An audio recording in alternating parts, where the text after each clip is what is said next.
esto le da más área de contacto. Ahora, la lámina propia que determina la vellosidad, aparecen unas invaginaciones que son las glándulas intestinales o cristas de Lieberkühn.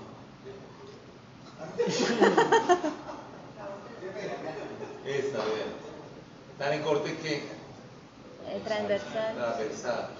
Y ese, cuando la glándula tiene esos rojitos, más tarde lo vamos a llamar células de panel, pero ahorita lo vemos mejor. De panel. Entonces, muscular de la mucosa, la lámina propia, cuando la lámina propia se eleva, se forma la vellosidad. O sea que si a mí me preguntan acá, ¿esto qué es? Es lámina propia. Siempre queda debajo del epitelio. Cada célula de estas son los enterocitos. Y el epitelio se le da el nombre de epitelio cilíndrico con borde estriado. El borde estriado que es que cada célula tiene entre 6.000 y 10.000 pelitos, microvellosidades. Esto aumenta el área de contacto logarítmicamente. Porque cada, ¿no? Imaginen, esta célula, como el estómago no tiene nada en el borde apical, esta sí tiene 10.000, de 6.000 a 10.000, depende de donde esté situada, cilindritos. Y esos cilindritos van a absorber por sus lados, aumentando el área de contacto casi a unos 80 metros cuadrados en todo el intestino. Entonces, en la parte baja, entonces, hay palabras que llaman imaginación y otra palabra que se llama evaginación. Entonces, las vellosidades son evaginaciones, ¿sí? Y las cristas de Lieberkühn o glándulas intestinales son invaginaciones. O sea, si la vellosidad termina acá, y aquí hacia abajo está la glándula tubular simple, que fue lo primero que vimos en histología, ¿se acuerdan? Claro. Nace el epitelio, una glándula. Pero en el previo habían contestado ustedes glándulas intestinales. Hablamos de cristas de Lieberkühn y de los nombres de los libros, porque los libros no hablan de glándulas intestinales, entonces se confunden un poco. Para estudiar, por eso hablamos de esos nombres. Las vellosidades en el intestino tienen diferentes formas de acuerdo al lugar donde estén. Entonces hay duodeno, yeyuno e ilio. En el duodeno las vellosidades son anchas, son foliáceas, quiere decir en forma de hoja. En el duodeno las microvellosidades son más abundantes y más largas, porque el duodeno es el sitio donde se hace más absorción. Y este epitelio realmente tiene células caliciformes. Si es el duodeno hay poquitas, porque no necesitamos en ese momento un moco en la parte de arriba, ¿sí? Pero esta es la configuración del intestino general. Pues tenemos una mucosa con vellosidades, glándulas intestinales, muscular de la mucosa, que tiene dos capas también. Una de estas capas de la muscular de la mucosa, la longitudinal, manda fibritas hacia la vellosidad. Se llama el músculo de Bruch, ¿sí? Músculo de Bruch.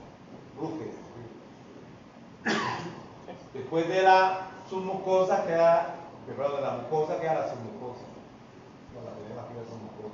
Cuando la submucosa como que se mete, entonces forma pliegues. Entonces este es un pliegue de la submucosa que hace que el epitelio no sea así, sino que se eleve. Y son muy importantes para aumentar también el área. Después de la submucosa viene la muscular externa, la circular interna y la longitudinal externa. Y todas llaman la muscular externa. Y esto de la muscular externa es existir una muscular interna. ¿Cuál es? Esta. ¿Cómo se llama esta? Muscular de la mucosa. La muscular de la mucosa es la muscular interna. Y la muscular externa tiene dos capas. La circular interna y la longitudinal externa. En ningún libro la llaman muscular, a la muscular de la mucosa la llaman como la muscular interna, pero a esta sí la llaman muscular externa. Donde hay algo externo es porque tiene que haber algo interno. Y acá en esta parte vemos una serosa bastante prominente, miren, con tejido conectivo, vaso sanguíneo y el mesotelio acá encima. Esto se llama el peritoneo y se llama la serosa, cuarta capa. Siempre decimos que serosa tiene células mesoteliales. Les vuelvo y repito, mucosa con vellosidades y glándulas intestinales, muscular de la mucosa, muscular externa con sus dos capas. Entre esta capa y esta capa está el plexo mesentérico. Son neuronas que están a lo largo de los 8 metros del intestino. Y en esta parte está el plexo submucoso, que se llaman los libros de Meissner. A este lo llaman, mi entérico lo llaman de Auerbach. Lo van a encontrar así, pero para el previo no pueden escribir esos nombres. Me deben guiar por lo que nosotros decimos aquí. Uno que otro que no tiene. Sí, pero el músculo de Bruno. El músculo de Bruno tiene. No pero tiene. único que no hay más. ¿Cómo se escribe B-R-U-C-K-E. Bruque. Chicos, una cosa que me olvidé decir, en el estómago la muscular externa tiene 3 capas. Entonces, longitudinal interna, circular media y longitudinal externa. A la longitudinal interna también le llaman oblicuo interna. ¿Listo? Y ellos ayudan a formar circular interna, circular media. Les ayuda a formar lo que es la parte de la bronca arteriosofágica. Algunos autores dicen que nos ayuda, aunque no tenemos esfínter, el hecho de que esté ahí ayuda a que se cierre un poquitito, pero en ese lado no hay esfínter, o sea, el esfínter es fisiológico. Entonces, para que ustedes sepan que esa parte de lo que le comentaba Fabi, también voy igual que la adventicia, y a Fabi, que a poner la cabeza le está diciendo que haga las 3 capas. El fígado sí es fisiológico. Es muy grueso, ustedes lo van a encontrar en el AMPI, ustedes lo encuentran que es súper fuerte, súper grueso. Sí, en el píloro la capa circular interna es muy ancha para que pueda formar como el esfínter anal. Es un esfínter porque él se abre o se cierra para dejar salir el contenido gástrico. Si ya está preparada la mezcla del quimo, entonces se va botando a chorritos, ¿cierto? Y la digestión más o menos demora aproximadamente unas 2 horas, pero eso depende si usted ingiere carbohidratos o grasas. Si son grasas, demora más tiempo el vaciado gástrico. Por eso los deportistas, cuando tienen la maratón o la carrera o el partido, el almuerzo debe ser carbohidratos y bajo en grasa para que no sientan sensación de llenura. ¿Me ibas a decir algo? Sí, entonces podríamos repetir cuáles son las características específicas para duodeno, yeyuno. Sí, las vamos a ir diciendo, ¿no? Aquí mapeamos lo que son las capas del intestino, ¿no? Esta lámina es para una generalidad, perdón, para decir una generalidad. Y ahora ya empieza a decir cosas. ¿Listo? Sí. Mira acá. Llegamos a la primera parte, ¿no? Existe el intestino, la primera parte del duodeno. Tiene 3 partes. Primera, la segunda y la tercera parte del duodeno. Dice duodeno porque mide 12 dedos, ¿no? Y ahí está el marco para que el páncreas se acomode en ese duodeno. Está la cabeza del páncreas. Acá vemos que es una foto que tiene lisis. Como la ven en patología no se ven perfectas, la diversidad no se ve muy bien. Estas son las fitas del Bieber-Kuhn. Acá está la muscular de la mucosa. Y aquí tiene la submucosa. Entonces están las glándulas de Brunner, que nosotros las vamos a llamar glándulas submucosas duodenales. Si yo le digo a usted glándula de Brunner, usted queda perdido, pero si digo glándula submucosa duodenal, le localiza en qué capa está y dónde se encuentra. ¿Sí? ¿Dónde se encuentran? En la primera porción del duodeno.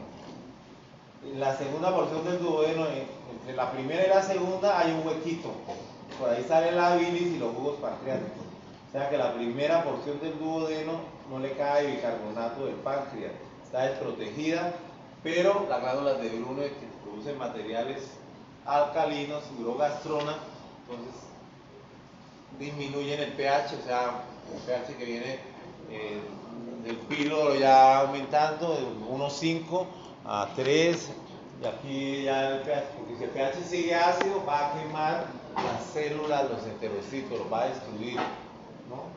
Saben que el estómago y ese ácido y ese pecinógeno degradan las proteínas. Y yo le decía a usted, ¿por qué no puede tomar una pastillas de insulina? ¿Por qué tiene que aplicarse la insulina parenteralmente, quiere decir por la vena o subcutánea? Porque cuando llega la proteína al estómago se divide en péptidos, entonces yo no puedo tomar proteína, hormona de crecimiento en pastillas, ni nada, porque las proteínas se destruyen en el estómago. Entonces toca aplicarlas por vía parenteral. Vía parenteral es endovenosa, intramuscular o subcutánea, con una aguja, lógicamente, ¿no?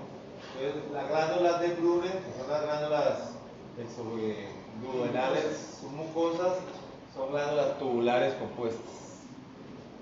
Ahí fíjense que en 2 lugares, casi todas las glándulas las tenemos en lámina propia. pero capten que aquí las tenemos en la submucosa igual que en el duodeno, en el esófago, perdón, en el esófago, tanto en el duodeno como en el esófago tenemos glándulas submucosas, aunque casi todos tenemos también en lo que es la lámina propia, ahí es donde más tenemos las glándulas. Uno sabe que están viendo las glándulas de Brunner o es porque uno ve la muscular de la mucosa y ve las pintas de Leverkusen. Usted ve las pintas de Leverkusen, o sea, las glándulas intestinales, las vellosidades, están separadas por la muscular de la mucosa porque esto es su mucosa. Las glándulas duodenales submucosas o de Brunner, ¿no? Generalmente cuando ustedes vean patología van a ver que los tejidos cuando no se ven porque los cadáveres se le hace la necrosia tarde, 4 o 6 horas después de que mueren, se hace la necrosia. Y a veces cuando se congelan, como sucede en medicina legal, que usted va en su carrito tranquilo y ¡pum! Se estrelló con una tractomula, muerto. Y usted por más que tenga plata, cualquier cosa va para la medicina legal y va para la necrosia. Bueno, le sacan el cerebro, le sacan todo, le examinan. Es terrible, ¿no? Ustedes por lo menos lo han visto por primera vez, todavía sigue llamando autopsia, patología, pero ese nombre es obsoleto. El verdadero nombre es necrosia. ¿Sí? Y así se llaman en animales, necrosis es el verdadero. Porque es que autopsia es como, auto es uno, ¿sí? Como si uno mismo se hiciera la autopsia de uno mismo se habría. Autopsia. Listo, entonces esas glándulas están en la primera porción del duodeno. ¿Por qué no están luego? Porque cae el bicarbonato del páncreas y el pH va a 7.35 de nuevo. Y así pueden actuar las enzimas pancreáticas. También por el mismo rotico que sale, las enzimas pancreáticas, sale la bilis. Se llama el esfínter de Oddi. Y el puntito ahí dice carúncula mayor. Ampolla duodenal. Ampolla duodenal. Hepato duodenal. Pancreático duodenal. Lo que pasa es que se dice pancreático, lo que dice es porque es que el coledoco es el que desemboca en esa ampolla duodenal, pero el conducto pancreático principal desemboca en el coledoco antecito de que se mete, eso es lo de que desemboque. Una cosa, chicos, una cosa. Pero recuerden que el duodeno tiene 3 mecanismos para poder controlar el quimo ácido que proviene del estómago. El menos efectivo, el más leve, son las células caliciformes, la secreción de las células caliciformes como tal. El segundo, las glándulas duodenales, como les estaba diciendo César, y el tercero, el bicarbonato que viene del páncreas. ¿Listo? Y hay que tener en cuenta una cosa en el estómago. Cuando se está fabricando el ácido clorhídrico, ¿cómo se llama? El ácido carbónico. Suelta un hidrógeno para producir el ácido clorhídrico. Y queda el bicarbonato que sube a proteger la mucosa también. Y es que esas más que todo son de las superficiales, la parte superficial de la carbonosa y el bicarbonato. Bueno, acá lo mismo, entonces tenemos las vellosidades, tenemos las glándulas submucosas. Duodenales submucosas son tubulares porque hay lúmino. No son acinos. Los acinos son cerrados para que fueran acinos mucosos. Vemos que son tubulares, son muy grandes, ¿no? Porque están en esos 4 o 5 centímetros de la primera porción del duodeno. Producen sustancias alcalinas, vuelvo y repito, para neutralizar el pH en ese sitio y que no vaya a formar una úlcera duodenal. O sea, hay úlceras gástricas duodenales y afectan esa primera porción del duodeno. Posiblemente hay personas que nazcan con muy pocas glándulas de estas, ¿sí? O no las tengan, y entonces ¿qué les pasaría al duodeno la primera porción? Desarrollarían úlceras, ¿cierto? Podría ser una causa. Sin embargo, no se han hecho estudios. Es la idea que usted tiene, ¿no? Como eso, sí. Nosotros tenemos la idea de coger esa primera parte del duodeno y hacer cortes para contar en qué proporción están las glándulas duodenales, porque esos estudios pues, son difíciles de hacer, porque siempre que se trata de humanos es muy difícil por ética conseguir las muestras o que, como les dijera, permiso a los familiares, un montón de cosas, y pues en animales es parecido, pero no es lo mismo. ¿Listo? César, lo de la parte de la úlcera a nivel gástrico, que usted habla, Usted sabe que la úlcera siempre es en la mucosa. Se pierde el epitelio y se pierde parte de la lámina propia. Pero si la úlcera se sigue profundizando,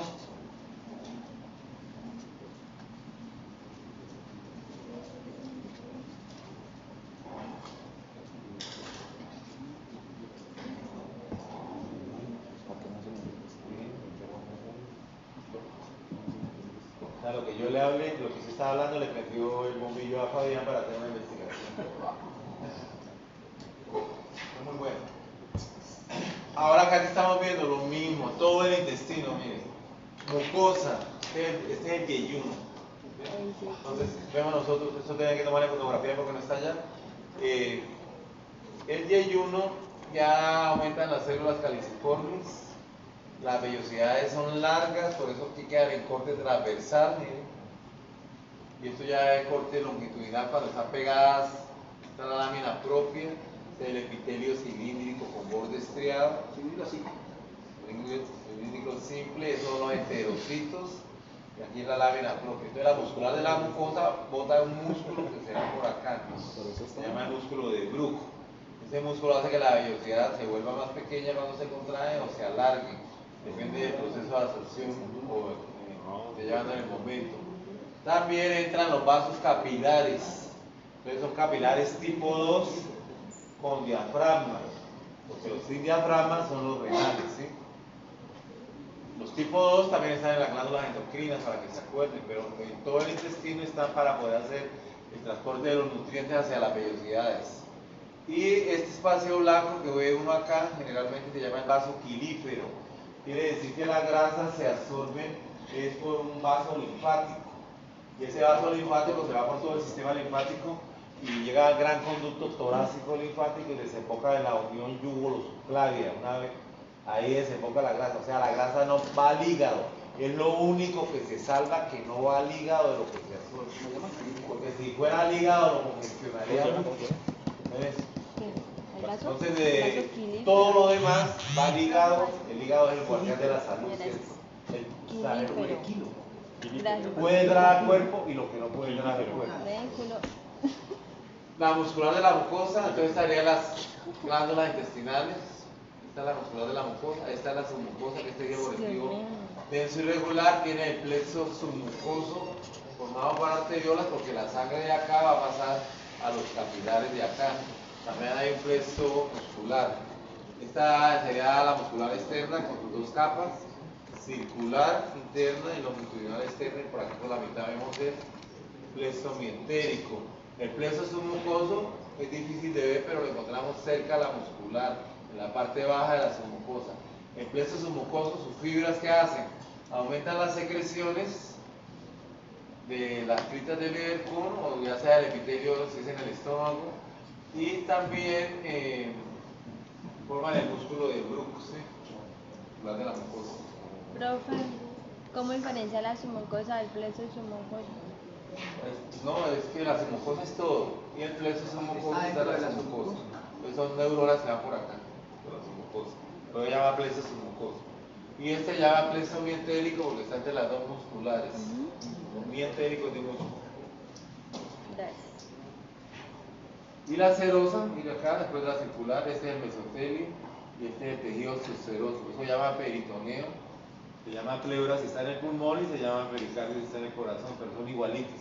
Mesotelio y tejido conectivo.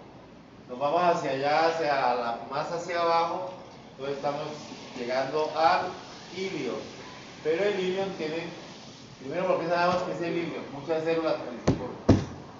Aquí ya la absorción ha disminuido, hay células de absorción, pero más pocas, las enterocitos. ¿Por qué hay células caliciformes?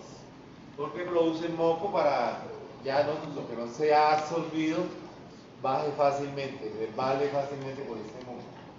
Ya sabemos que estamos en ilion. Una pequeña aclaración. Recuerden que las células de absorción de la superficie son los mismos enterocitos.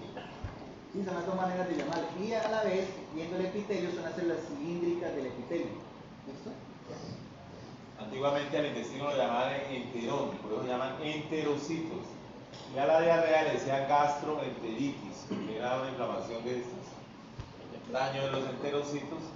Y y había una enfermedad que se llama disentería. Y entería viene de enterocitos. Pero los enterocitos forman el epitelio cilíndrico simple con borde estriado. El borde estriado son las microvellosidades y vimos que cada célula tiene aproximadamente de 6.000 a 10.000. Las del duodeno, que es arriba donde hay más absorción, las microvellosidades son más largas y son más abundantes. Acá, las microvellosidades ya son más cortas, pero hablamos de 6.000 a 10.000, posiblemente ya en el ilio que se absorbe poco, entonces sean 6.000, ¿cierto? Y en el duodeno pondremos esas 10.000. Las primeras cirugías para perder de peso unían el píloro del estómago y se saltaban el duodeno y conectaban el píloro al yeyuno.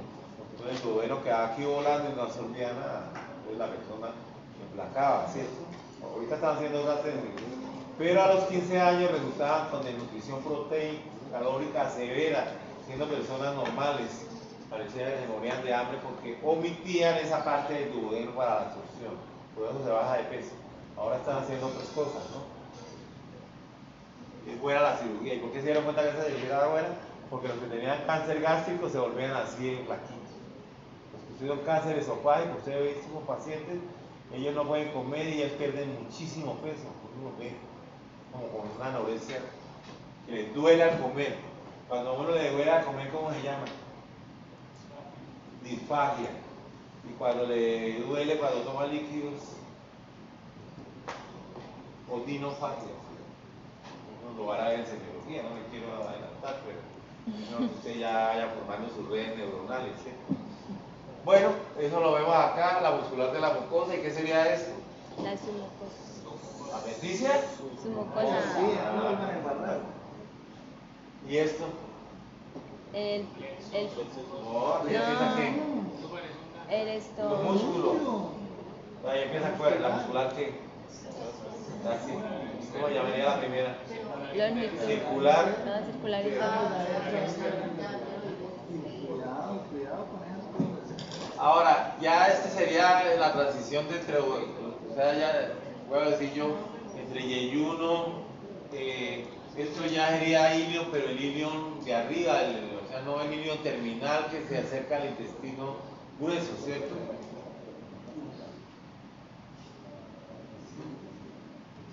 Este ilio, entonces miramos, vea las vellosidades ya no son foliáceas, o sea, en forma de hoja, sino en forma de dedo, se llaman digitiformes.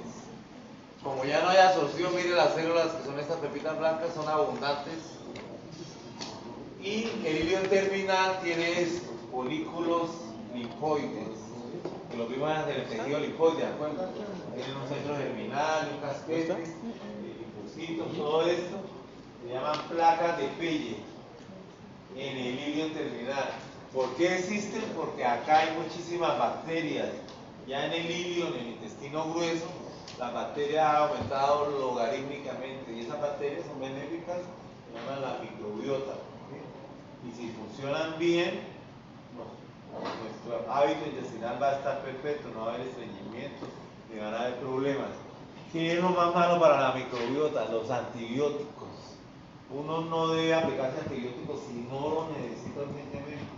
Ustedes tienen una gripe y se van para la droguería del barrio y el señor por vender les vende a citromicina, les vende ampicilina, tómese esto, tome este doble y esto, y resulta que los antibióticos le van a dañar en la microbiota. ¿Sí? No les aconsejo y ellos no son médicos, ¿cierto? Hay gente que dice, ese viejito de la droguería sabe más que un médico, ¿cierto? ¿Sí? Saben del guarapo y lo da la gente, ¿sí? Pero uno, por eso ustedes están estudiando medicina y demoran 5 y 6 años viendo todas estas cosas para poder tener un criterio, ¿no? Ahora, ¿dónde estarían las placas de Pelle? Pues se encuentran en la lámina propia y se encuentran en la submucosa. O sea, pueden abarcar las dos partes. Esta es submucosa. Esta sería la primera muscular, la circular, por aquí vamos a dar unas arteriolas, venas, algunos nerviositos. Ese 1, 2, 3, hasta 5, es un rosario de esos folículos, llaman placas de Pelle. Si ustedes ven eso en el intestino grueso, ya no llaman placas de Pelle, que es un nombre exclusivo para el ilio terminal. No, no son tan grandes, no son tantas, No son tantas, en el intestino grueso se encuentra 1 o 2, ahí se llama GAL, que es tejido linfóide asociado a gas. Acá en este estamos viendo las musculares acá y esta es la submucosa. Entonces la submucosa ahora no pasa como en la vellosidad, es cierto. En la vellosidad se eleva la lámina propia y el epitelio la sigue para formar la vellosidad. Acá la submucosa se eleva, vean, y forma este pliegue que llama válvula connivente o pliegue de Kerki, las dos con K. Entonces, ¿qué se dan cuenta ustedes? Digo, ¿cómo saben que ustedes que esto es un pliegue de Kerki? Porque ustedes dicen, aquí veo las vellosidades, aquí veo las glándulas intestinales, que es la de Leverkusen, aquí veo la muscular de la mucosa y ahora veo la submucosa. Luego debería ver las musculares, pero no las veo, vuelvo a ver qué, lo mismo. Entonces, esos. Y en el intestino que ustedes vean allá en el cadáver se ven como unos aritos. Esos aritos tienen mucosa, esto es mucosa y esto es mucosa, la submucosa. Yo sé que estoy en el pliegue porque yo no sigo viendo las musculares ni nada de eso, sino se ve la imagen en el espejo, lo mismo de acá y allá.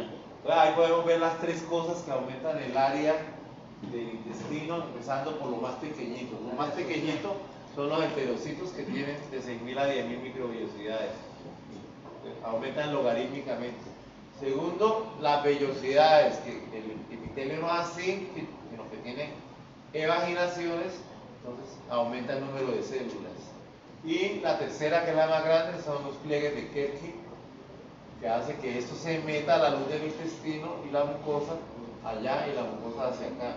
Además, las válvulas conniventes, se llaman válvulas, no dejan de devolver el alimento.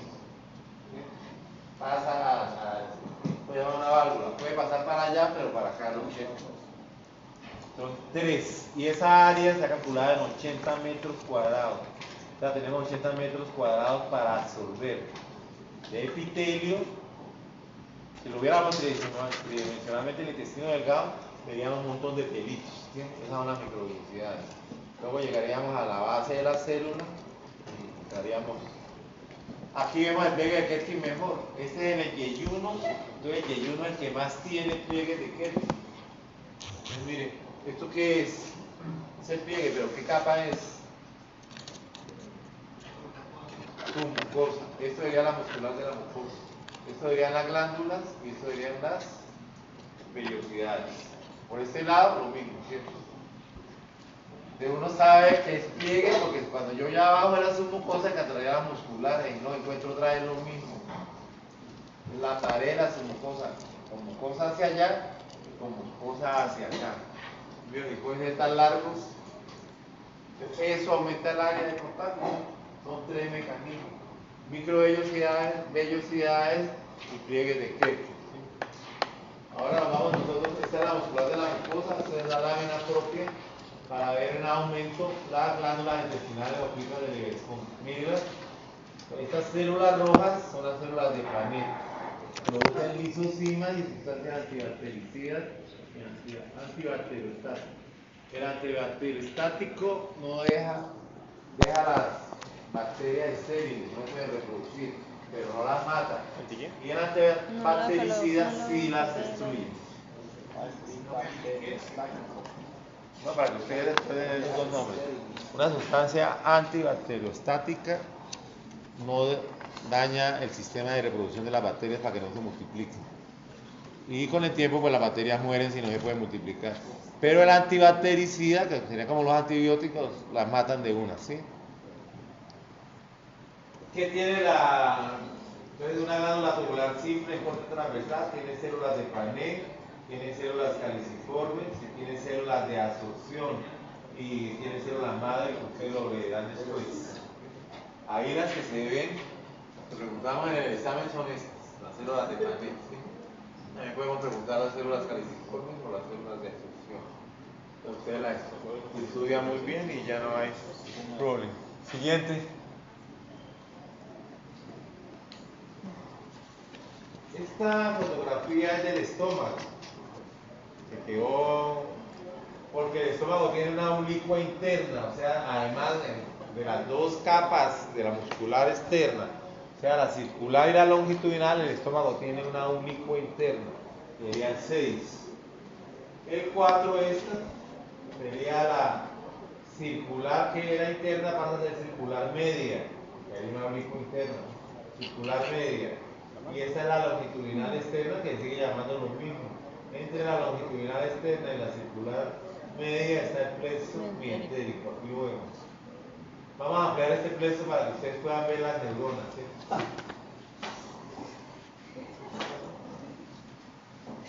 Las neuronas tienen el núcleo redondo con un puntico por dentro. ¿Dónde lo ven ahí? A ver. En el 2. En el 2. Es una neurona también, viene redondito del puntico, pero está un poquito Está detenida. clara, sí. ¿Lista? Si ustedes cuando estén mirando al microscopio se van por ese caminito entre las dos musculares, y estas todavía mejor, van a ver las neuronas. El resto que se vea ahí son como fibroblastos. Quiere decir que todas las células son multipolares, son neuronas ganglionares. Se llama neurona ganglionar a toda neurona que está fuera del sistema nervioso central. Se llaman ganglios a la reunión de somas de neuronas fuera del sistema nervioso central. Y se llama núcleo a la reunión de neuronas dentro del sistema nervioso central. Por lo menos como el núcleo, un núcleo que yo casi no entiendo, es un núcleo ambiguo. Es como muy ambiguo, ¿cierto? No, tiene muchas partes diferentes. Y de eso sí sabe el doctor Jaime, porque él es un gran neuroanatomista. Lo que pasa es que él tuvo sus problemas con el formol, pero él fue formado como un gran neuroanatomista en la Universidad del Valle. No es que hay que darle a cada cual lo que quiera. No lo hago como una simple empanada. Mírenlas acá. Esta, miren. Un pico. ¿Dónde estarán más? Ese es el plexo mentérico. El plexo mentérico, entonces tenemos, y el plexo submucoso en la submucosa. Eso se llama la inervación intrínseca del intestino. Esas neuronas forman el cerebro del intestino, ¿sí? Pero hay una inervación extrínseca. ¿Cuál es? El simpático y el parasimpático, que vienen a estimular, ¿sí? Yo les decía a ustedes que mirando las vellosidades puede saber uno si está en duodeno, yeyuno o ilio. Entonces, estas vellosidades son así, como cortar los dedos míos así y mirarlos de frente. Esto es la lámina propia y esto sería el epitelio cilíndrico simple, que mire, esto sería el borde estriado. Pregunta que se hace así, el indicador señala exactamente borde estriado, no me van a decir epitelio cilíndrico simple, no, borde estriado exactamente. Pero si me dicen ahí tejido señalado, sin mover el indicador, yo cambio la pregunta, es tejido, no exactamente. ¿Qué tejido es? Con borde estriado, ¿sí? Y estructura señalada toda, ¿cómo se llama? Vellosidad intestinal. Y si se la pregunta acá. No, núcleo no. Indicador señala exactamente. Célula. Enterocito o célula de absorción de la célula. Enterocito le pueden poner eso para que se enteren. Enterocito. César, entonces los dedos, usted dice que es del glúteo. No, pues yo miro ahí y digo, ¿qué tantas células caliciformes hay? ¿Mucha o poca? Había mostrémosle donde hay bastantes células. Sí, para mí también es duodeno. Porque es que miren que tiene muy poquitas células calciformes. Mira, acá hay una, por aquí hay otra, ¿sí? Es como bastante ancha. Entonces para mí también es duodeno lo que dice César. Es que es verdad, para mí es duodeno, pero es que César está diciendo, yo no se lo estaba comentando acá. No, lo que pasa es César de que son digitaciones. No, es que lo que pasa es que no, usted me entendió mal. Yo dije que este dibujo es como las vellosidades son así, entonces yo corto los dedos y los miro de frente. Es una vellosidad en corto. El tejido señalado. Entonces el epitelio lo rodea todo, como la piel, ¿cierto? Es que el duodeno en forma de hoja Justamente porque se llama Y uno y ilio son digitiformes. Y duodeno poliácea. Porque son anchas, porque en el duodeno hay más absorción. Tiene que haber más células. No, es que tejido señalado es como borde estriado. Acá ya vemos más células No, te caliciformes. quiero señalar ese epitelio cilíndrico simple. Pero también hay células Ajá. Sí. de absorción o enterocitos. Entonces esto es una transición más o menos, eso no lo vamos a decir a ustedes, porque si uno dice, nosotros no podemos decir, bueno, el duodeno son 12 dedos, llegó hasta acá, más o menos. El yeyuno, sí, el yeyuno y donde entramos al ilio no podemos saber un punto de referencia porque es progresivo. ¿Sí? Entonces, ya decimos, podemos estar en la finalización del yeyuno acá y en la iniciación del ilio. Pero esto, si nosotros mismos lo podemos saber, ¿cierto? ¿Esto qué debería haber esto?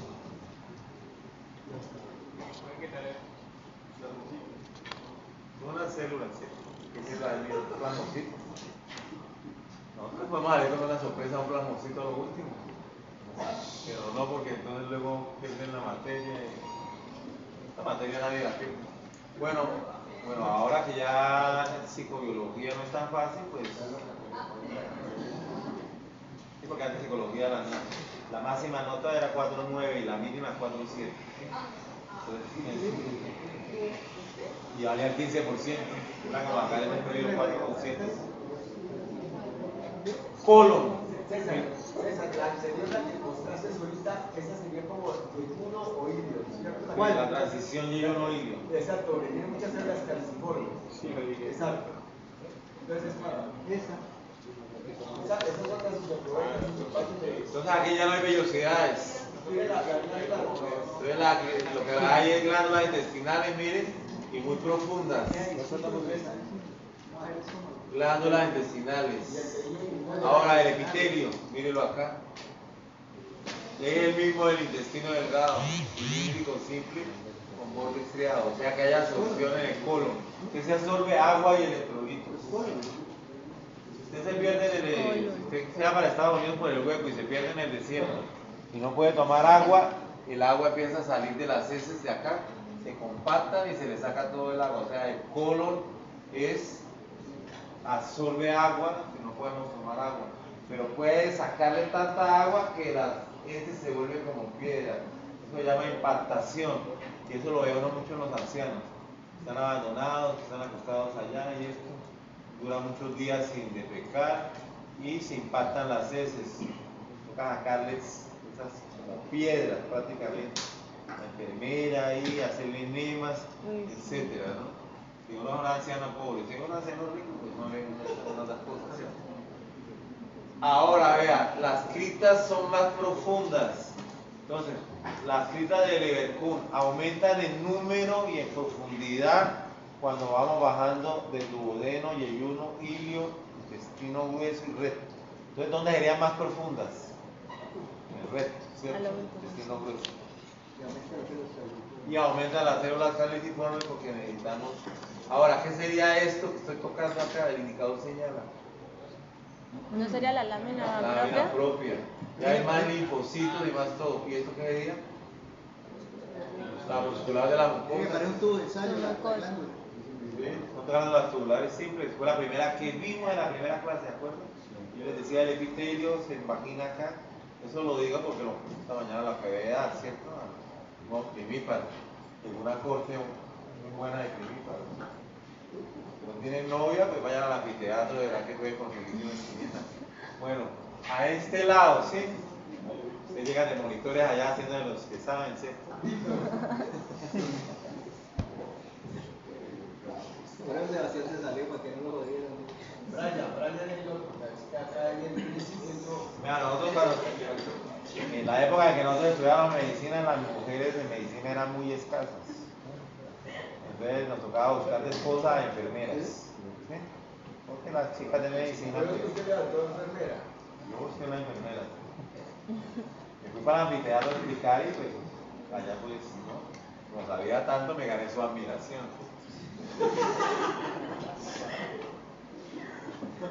No, mentira, era una china que vivía en el barrio, y a mí me gustaba pero nunca la había conocido. Y de pronto pasé por el anfiteatro y la vi. Dije, esta es la oportunidad. Llegué a explicarle un montón y la sorprendí. Y saber que se iba a casar conmigo y iba a tener 2 hijos y luego un divorcio, ¿sí?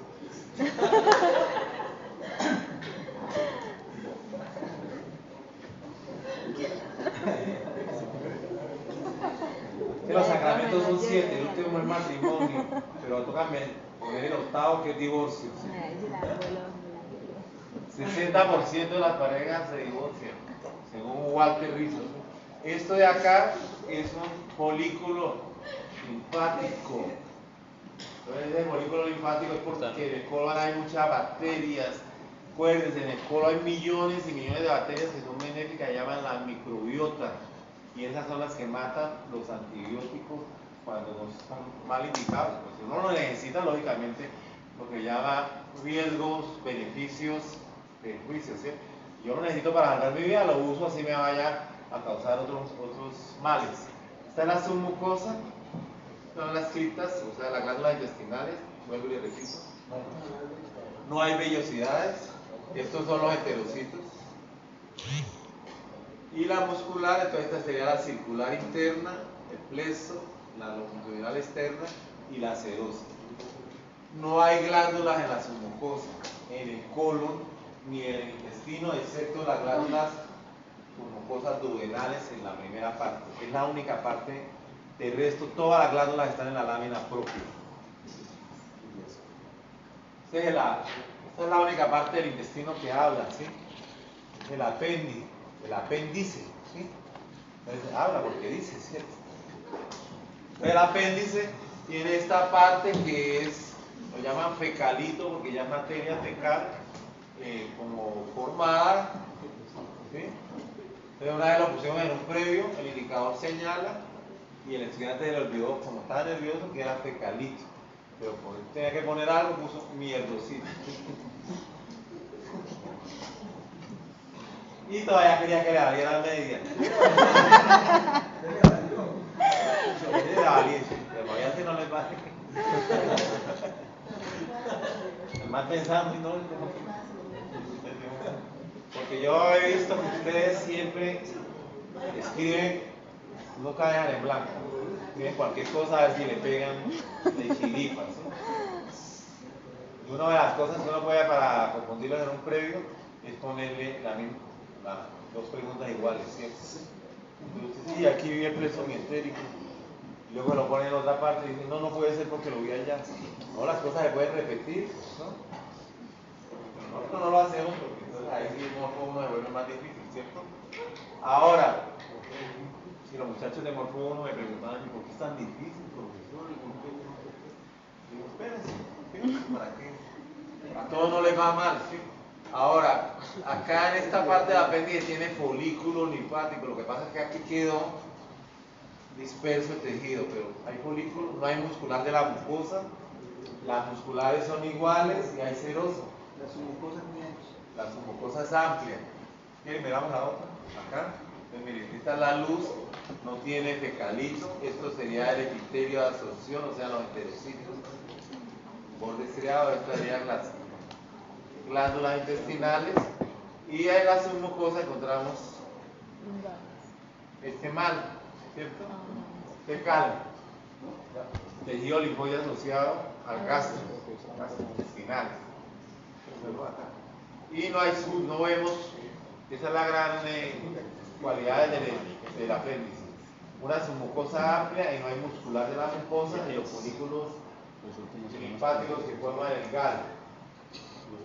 Continuemos.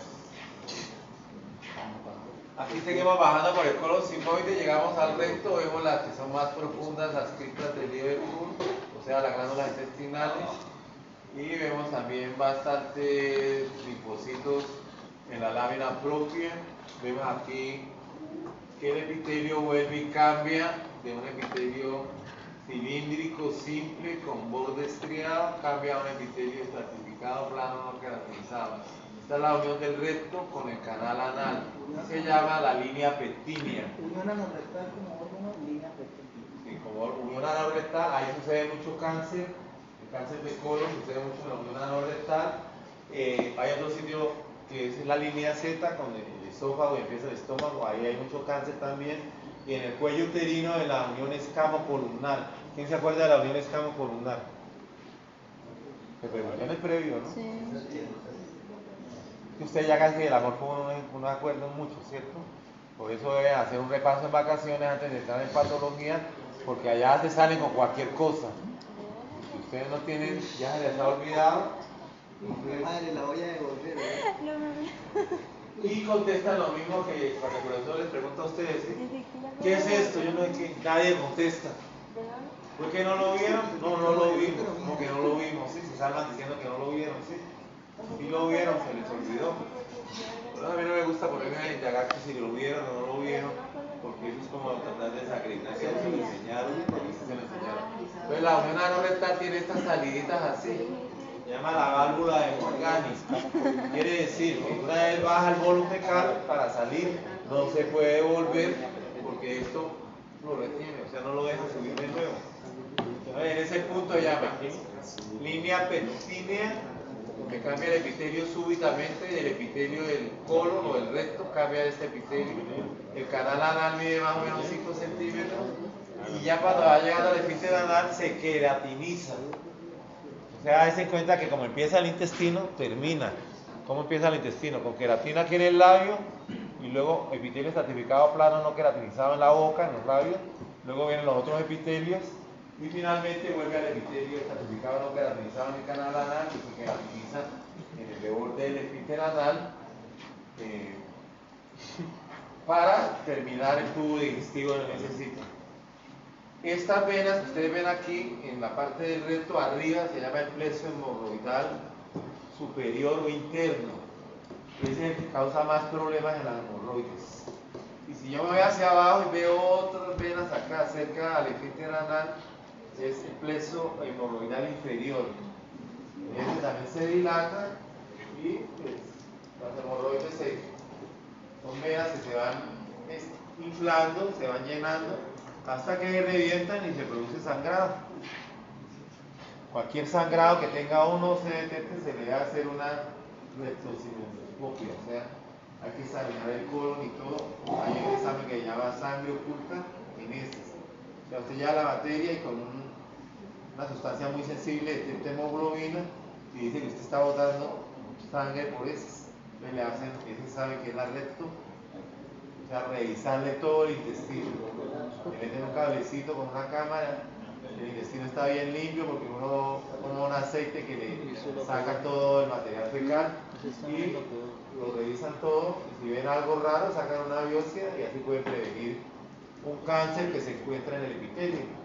Que ya se llama cáncer in situ. Estado 1 es curable. Pero si sigue creciendo y se mete a la lámina propia, pasa a la muscular de la mucosa. Cuando llega a la submucosa, los cánceres se extienden por los vasos linfáticos.